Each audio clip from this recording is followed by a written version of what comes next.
Alala niyo yung namingwit kami? Tapos marami-rami kami nakuhang fish. Ngayon, day, tinanggalan ko na siya ng bituka, hasang at saka ulo.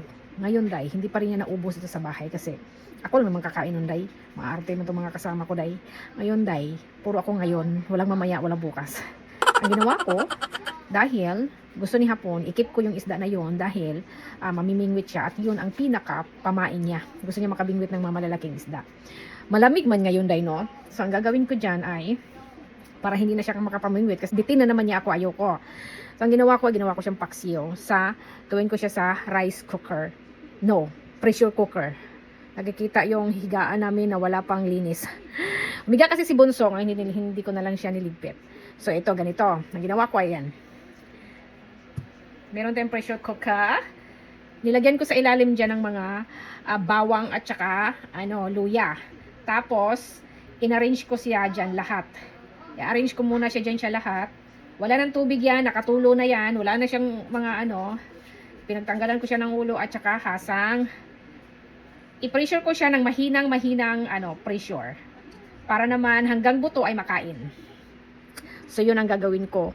Dahil wala naman tayong nagawang video today, mula pa kayo ng umaga. Yung pinagpo-post ko ng video is last week and last day pa yon. So, ang gagawin ko ay ito na lang ang aking ipang vlog. Nagluto ako ng paksiw na isda na iwashi kung tawagin sa Japan. Hindi ko alam sa Pilipinas. Malangsi ata sa Bisaya. Hindi ko alam sa Tagalog. Ayan na. Tapos yung ang ibabaw niyan, lagyan ko ng maraming kabawang-bawangan. Okay, wait lang. Ito na yung luya na ilalagay ko dito sa luya tsaka bawang. Luya tsaka bawang lang aking ilalagay. Sa ilalim niyan, meron na ring luya at saka bawang. So, yung luya ko ay hindi ko binalatan dahil bakit ba? Ayoko magbalat. Luya, maraming luya para walang aswang.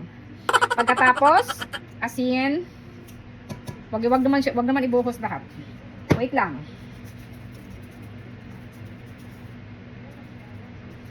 Tama na yun, no? Mantika para malagkit. Charot. Pagkatapos, magdagdag pa ako ng asin. Ang pantimpla ko dyan, ayan lang.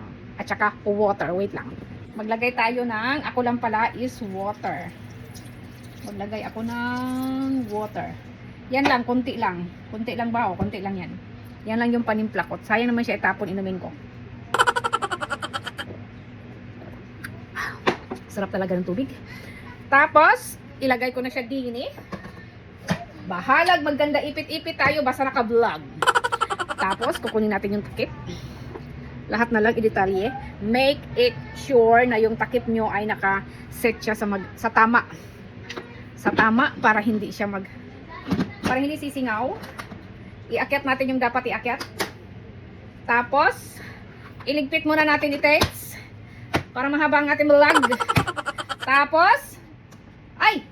Bakit ayaw niya mag-on? What happened? Hindi pala siya naka-on. Ang kanyang switch ay hindi naka-on. So, naka-on na siya. In-on. Ilagay ko siya sa pressure cooker. Matapang, malakas, hindi siya matapang. Ganon. Tapos, dito tayo sa hindi matapang. Tapos, yung oras ay mga 10 minutes lang siguro, no? Kasi isda man siya, di ba? So, pagpalagay natin ng mga 15 minutes, ayan. Pwede na siya. Ewan ko lang kung nakita nyo.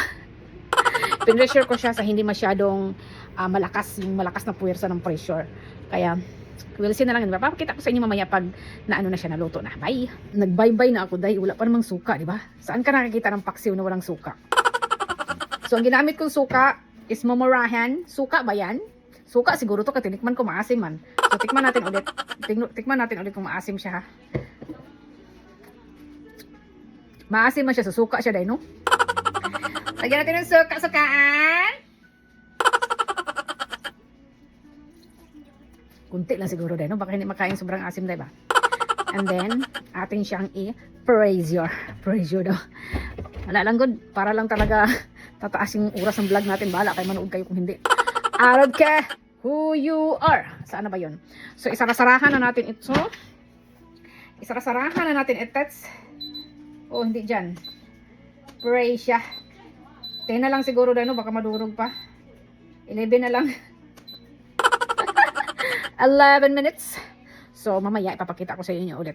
Tingnan ko ang yung niluto kong paksiyo na isda na bingwit ko. Wait lang. Buksan ko ha. The moment of truth daw. Sadali lang. Itago ko muna yung upan.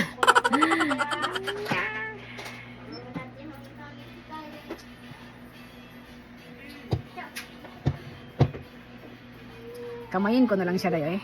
Tingnan ko lang naman dayo kung ang buto ba niya ay makain dayo. Wait lang, tingnan ko lang kung ang buto niya ay makain. Hindi siya maalat dayo, kulang siya sa dagat. Buto siya, buto.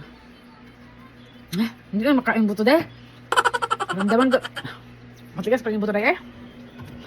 Kulang ko pala yung presyo dayo. I-presyo natin ulit yun dayo eh. Wait lang dayo. Ang ating paksiyo ay pinresyo ko siya ulit, di ba? Tignan natin. Samahan niyo akong tumingin para mayroon akong pang-vlog. Umuusok-usok pa siya, day. Wala! Ayan siya. So, tingnan ko siya kung pati yung buto niya ay makakain ba. Wait lang ha, magantay. Wait lang. Ayan. Ito yung tinikman ko kanina na ang sabi ko ay hindi pa siya makakain ang kanyang buto. So, niluto ko siya ulit ng mga pinresyo ko siya ulit ng mga 10 minutes. Tingnan ko kung makain na ba ang kanyang buto. Oy, maduga to tira. Diba, ang ingay ko lang. Kamayin ko nga siya ay. Ito yung buto. Tingnan ko kung makakain. Ah? Day, makakain na talaga siya, day. Ang lasa ng aking paksiw na iwashi ay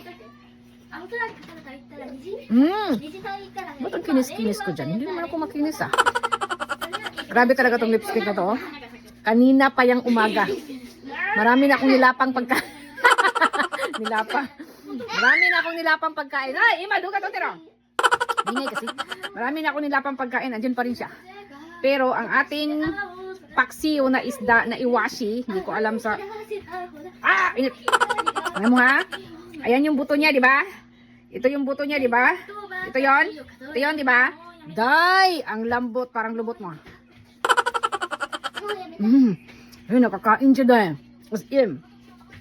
Maganda pala magpaksiyo sa pressure cooker. Dahil nakakain ang mga lahat. Hindi siya maalat. Katamtaman lang talaga. Dapat hindi ko na lang siya nilagyan ng mantika, ne? Kasi, yung isda mismo ay may mantika na siya. Palpak. Dahil masarap, promise. Yun lang. Bye!